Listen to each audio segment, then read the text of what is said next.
Bapak Ibu sekalian, selama ini masyarakat hanya mengenal bagaimana cara melakukan bertani dengan memanfaatkan satu jenis tanaman saja dalam satu lahan. Namun di sini kami menawarkan satu solusi yang akan mendatangkan keuntungan bagi masyarakat, yaitu metode agroforestry.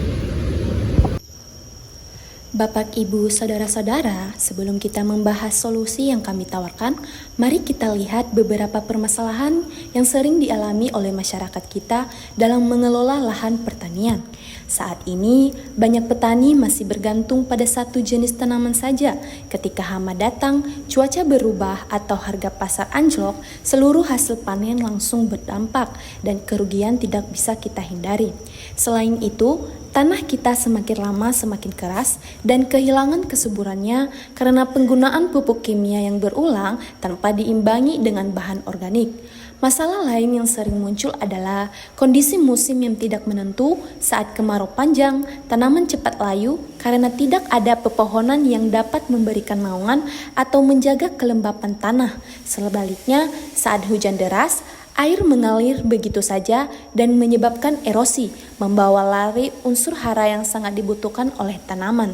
Di beberapa tempat, masyarakat juga mulai merasakan menurunnya produktivitas lahan dari tahun ke tahun dan merasa biaya perawatan semakin tinggi sementara hasil panen tidak sebanding. Semua permasalahan ini menggambarkan bahwa sistem tanam yang terlalu sederhana dan tidak beragam membuat petani rentan terhadap risiko. Tanpa perlindungan dari pohon, tanpa variasi komoditas, dan tanpa perbaikan kualitas tanah, lahan menjadi mudah rusak dan hasil panen sulit untuk meningkat.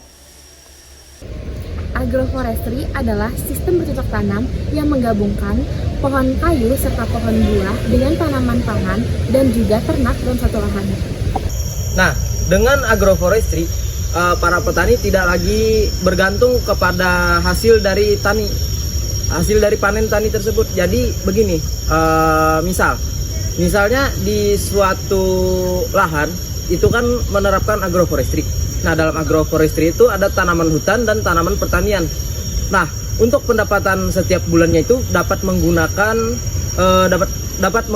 hasil panen dari tani tersebut. Nah, dalam beberapa tahun ke depan, hasil dari hutan kayu tersebut dapat dipanen.